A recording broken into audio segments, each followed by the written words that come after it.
함께 보실 하나님 말씀은 히브리서 8장입니다. 히브리서 8장 1절에서 마지막 13절까지의 말씀, 신약성경 360페이지 전으로 있습니다. 히브리서 8장 1절에서 마지막 13절까지의 말씀을 드라마 바이블로 봉독하겠습니다. 지금 우리가 하는 말의 요점은 이러한 대제사장이 우리에게 있다는 것이라.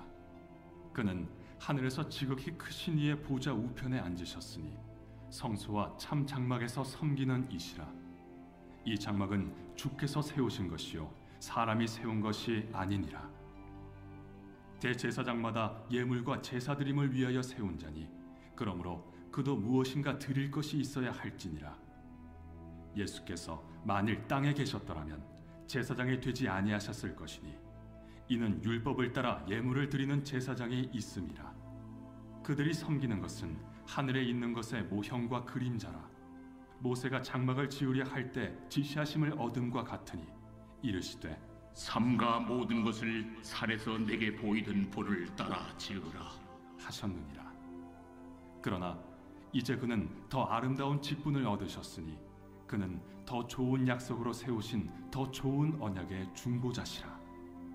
저 첫 언약이 무흠하였더라면 둘째 것을 요구할 일이 없었으려니와 그들의 잘못을 지적하여 말씀하시되 주께서 이르시되 볼지어다 날이 이르리니 내가 이스라엘 집과 유다 집과 더불어 새 언약을 맺으리라. 또 주께서 이르시기를 이 언약은 내가 그들의 열조의 손을 잡고 애굽 땅에서 인도하여 내던 날에 그들과 맺은 언약과 같지 아니하도다. 그들은 내 언약 안에 머물러 있지 아니하므로 내가 그들을 돌보지 아니하였노라.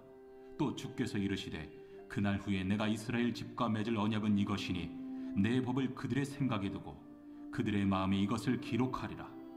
나는 그들에게 하나님이 되고 그들은 내게 백성이 되리라. 또 각각 자기 나라 사람과 각각 자기 형제를 가르쳐 이르기를 주를 알라 하지 아니할 것은 그들이 작은 자로부터 큰 자까지 다 나를 알미라. 내가 그들의 불의를 궁휼히 여기고 그들의 죄를 다시 기억하지 아니하리라 하셨느니라. 새 언약이라 말씀하셨음에 첫 것은 낡아지게 하신 것이니 낡아지고 쇠하는 것은 없어져 가는 것이니라. 아멘. 함께 읽은 본문의 말씀을 가지고 새 언약이신 예수 그리스도라는 제목으로 말씀 나누고 같이 기도하도록 하겠습니다. 우리가 매주 주일 예배를 시작하면서 하나님 앞에 우리의 신앙으로 고백하는 사도신경에는 삼위일체 하나님, 성부, 성자, 성령 하나님에 대한 믿음과 교회, 그리고 성도의 부활과 영생에 대한 내용이 담겨 있습니다. 이 삼위일체 하나님에 대한 신앙 고백 중에서도 가장 긴 부분이 예수 그리스도가 누구신가에 대한 신앙 고백의 내용입니다.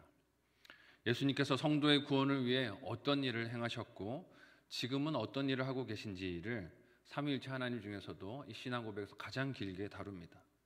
그만큼 예수님이 누구시며 무슨 일을 하셨는지에 대해서 치열한 씨름이 교회 역사 가운데 있었고 이를 제대로 알고 신앙 고백하는 것이 우리 신앙 여정의 중요한 부분인 것입니다.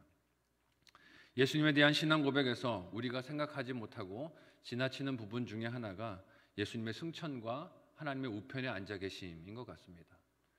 예수님이 십자가의 죽으심과 부활에 대해서는 우리가 많이 이야기를 하고 마치 그것이 전부인 것처럼 생각할 때가 많은데 예수님께서 승천하시고 하나님 보좌 우편에서 우리들을 위해 중보하고 계신 것도 우리 신앙 고백의 중요한 내용이고 우리가 깊이 기억하고 있어야 하는 부분입니다. 이를 오늘 본문 말씀이 이렇게 해서 우리 앞에 증언하고 있어요. 함께 오늘 본문 1절에서 2절까지의 내용을 한 목소리로 읽어보도록 하겠습니다. 같이 읽습니다. 시작. 지금 우리가 하는 말의 요점은 이러한 대제사장이 우리에게 있다는 것이라. 그는 하늘에서 지극히 크신 이의 보좌 우편에 앉으셨으니 성소와 참 장막에서 섬기는 이시라. 이 장막은 주께서 세우신 것이요 사람이 세운 것이 아니니라. 아멘. 예수님께서 하나님의 보좌 우편에 앉으신 대제사장이 되심을 증언하는 오늘 본문은 이렇게 주님께서 가신 곳이 성소와 참 장막이다라고 설명하고 있습니다. 이 땅에서 유대인들이 바라보고 있는 물리적인 성전이 진짜 성전이 아니라 영원한 대제사장이 되신 예수님께서 오르신 그 자리가 진짜 성소이며 땅의 성전은 참 장막을 가늠하게 하는 그림자와 예표일 뿐이라는 것입니다. 순서를 거꾸로 혼동하지 말라는 것이죠. 지금 히브리서 저자가 이 글을 왜 쓰고 있습니까? 유대인 크리스찬들 중에 일부가 다시 옛날 전통으로, 옛날 신앙으로 돌아가려 하고 있기 때문에 그렇습니다. 예수 그리스도에 대한 믿음을 버리고 옛날 전통으로 돌아가려고 하는 믿음의 흔들림 때문에 이 편지를 쓰고 있음을 잊지 말아야 해요. 하나님 보좌 우편에 예수님께서 앉아 계신 것은 영원한 왕이시자 멜기세덱의 반차를 따르시는 제사장으로 성도를 정결하게 깨끗하게 하시며 구원받을 사람의 숫자가 얼마나 많든지 간에 남김없이 다 구원에 대속하실 수 있는 권능과 위엄을 가지고 계신 분임을 드러내 말하는 것입니다. 이렇게 예수님께서 들어가신 하늘의 성소와 참 장막은 사람이 세운 건물이 아무리 화려해도 비교할 바가 되지 못한다는 것을 잊지 말아야 해요. 아무리 그 규모가 커 보이고 거기에 들어간 재료가 대단해 보이고 금으로 장식이 되어 있어도 그것이 참 성소와 비교할 바가 되지 못한다는 것입니다. 우리 주님께서 직접 세우신 온전하고 완전하신 곳이 그 참 성소라고 하세요. 그래서 이에 대한 설명이 이어지는 구절이 오늘 본문에서 3절에서 6절에 이렇게 설명되고 있습니다. 우리 같이 한 목소리로 읽어보도록 하겠습니다. 같이 읽습니다. 시작. 대제사장마다 예물과 제사드림을 위하여 세운 자니 그러므로 그도 무엇인가 드릴 것이 있어야 할지니라. 예수께서 만일 땅에 계셨더라면 제사장이 되지 아니하셨을 것이니 이는 율법을 따라 예물을 드리는 제사장이 있음이라. 그들이 섬기는 것은 하늘에 있는 것의 모형과 그림자라.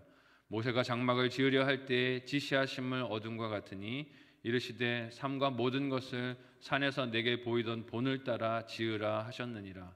그러나 이제 그는 그 아름다운 직분을 얻으셨으니 그는 더 좋은 약속으로 세우신 더 좋은 언약의 중보자시라. 아멘.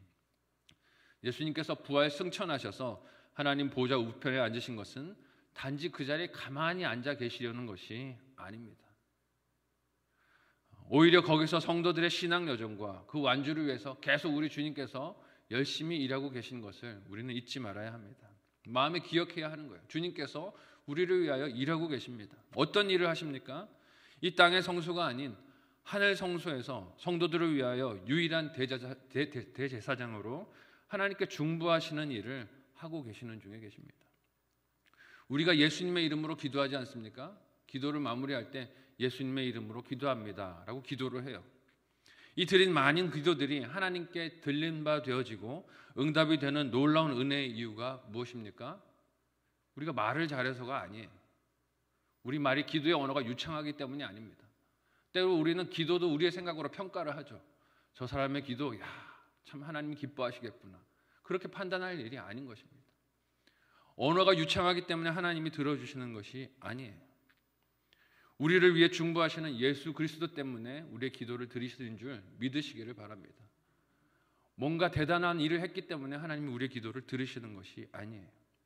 우리의 성경 지식이 탁월해서가 아니라 영적 경험의 그 신비함이 대단해서가 아니라 성령님이 도우심이 없으면 마땅히 빌바도 알지 못하는 우리의 이 기도를, 무지한 우리의 이 기도를 예수님의 이름으로 우리가 간구하고 드릴 때 주님께서 우리를 위해 중보하심으로 그 기도가 하나님께 들림 바 되게 인도해 주시는 것입니다. 우리의 탁월한 재능 때문이, 언어 때문이 아님을 우리가 잘 분별해야 하는 거예요. 이런 예수님의 자기 백성을 위한 사랑과 일하심을 깨닫게 하시기 위해 하나님은 구약시대의 성막과 제사장에 대한 규례들을 주신 거예요. 너희에게 이 영원한 대제사장, 너희를 위하시는 이 예수님이 계시다 하는 것을 보여주시려고 구약의 제사제도를, 성막의 제도를, 또 제사장들을 세우시는 일들을 행하시게 하신 것입니다. 그리고 과거 제사장들이 행한 일들을 통해 예수님께서 행하신 대속의 은혜가 어떻게 자기 백성을 정결하게 해주시는지, 어떻게 구원하시는 능력이 될 수 있는지를 깨닫게 하시려고 구약의 성막 제도를 주신 것을 잊지 말아야 합니다. 그런데 이를 깨닫지 못하고 다시 그림자에게, 다시 모형에게 돌아가려고 하는 것은 어리석은 선택이라는 것이에요. 실체를 보여주셨는데 다시 모형으로 돌아가는 어리석은 선택을 하지 말라는 것입니다. 실체를 눈앞에 두고 다시 모형을 붙드는 참으로 미련한 일이기 때문에 그렇습니다. 그래서 오늘 본문은 예수님으로 세워진 새 언약을 붙들 것을 당부해요. 함께 7절에서 10절까지 본문 내용을 한 목소리로 읽어보도록 하겠습니다. 같이 읽습니다. 시작. 저 첫 언약이 무흠하였더라면 둘째 것을 요구할 일이 없었으려니와 그들의 잘못을 지적하여 말씀하시되 주께서 이르시되 볼지어다 날이 이르리니 내가 이스라엘 집과 유다 집과 더불어 새 언약을 맺으리라.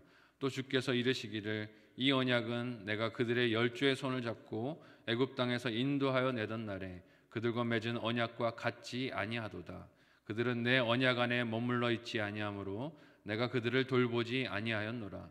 또 주께서 이르시되 그날 후에 내가 이스라엘 집과 맺을 언약은 이것이니 내 법을 그들의 생각에 두고 그들의 마음에 이것을 기록하리라.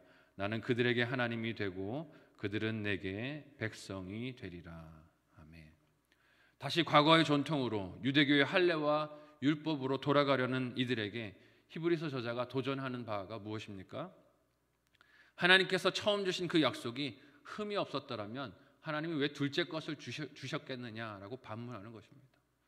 처음 것이 충분하면 하나님께서 다시 새 것을 주실 이유가 없다는 것이에요.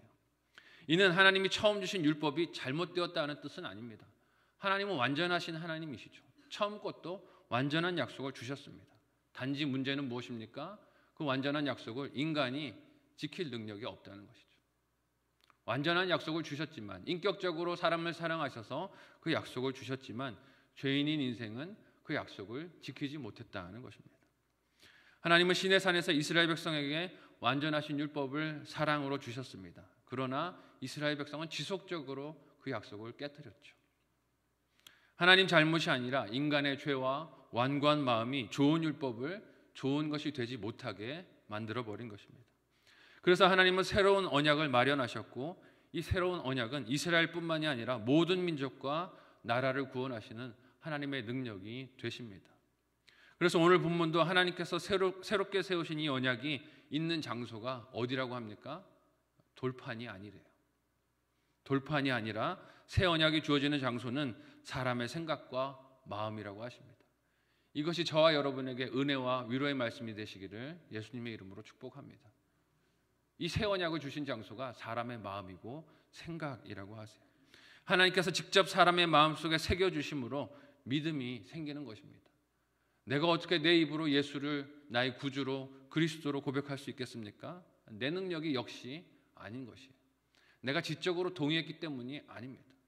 하나님이 내 마음에 그 법을 새겨주셨기 때문에 내가 예수님을 나의 구주로 그리스도로 고백할 수 있는 것입니다. 교만할 일이 아닌 것이죠. 어떻게 나 같은 인생을 이렇게 성도로 삼아주시는가 겸손히 감사하고 눈물로 하나님께 반응하고 이를 알지 못하는 영혼들을 안타까이 여기며 복음을 전해야 하는 것입니다. 이는 또한 하나님을 풍성히 알게 하시는 기쁨도 주신다고 말씀하세요. 함께 11절에서 13절까지의 말씀을 한 목소리로 읽어보도록 하겠습니다. 같이 읽습니다. 시작. 또 각각 자기 나라 사람과 각각 자기 형제를 가르쳐 이르기를 주를 알라 하지 아니할 것은 그들이 작은 자로부터 큰 자까지 다 나를 알미라. 내가 그들의 불의를 긍휼히 여기고 그들의 죄를 다시 기억하지 아니하리라 하셨느니라. 새 언약이라 말씀하셨음에 첫 것은 낡아지게 하신 것이니 낡아지고 쇠하는 것은 없어져 가는 것이니라. 아멘. 하나님을 알게 된다라는 말씀의 뜻이 무엇입니까? 과거 옛 언약에서는 하나님 앞에 직접 나아가 대속의 은혜를 받는 그 주인공은 대제사장밖에 없었습니다. 나머지 백성들은 다 하나님을 어떻게 합니까? 대제사장을 통해서 알죠. 그가 성소에 들어갔다가 나왔을 때 와, 우리가 용서받았구나 하는 것을 간접적으로 알게 됩니다. 하나님을 직접 만나는 것이 아니죠. 대제사장을 통해서 경험하고 알게 되는 것입니다. 그런데 예수님께서 성소의 휘장이 갈라지게 하신 이 십자가의 죽음을 통해 더 이상 성도들은 제사장을 거치지 않고 하나님을 직접 대면하여 풍성히 알게 됩니다. 오늘 말씀을 보면 너희가 풍성히 직접 다 알게 된다라고 말씀을 하고 계세요.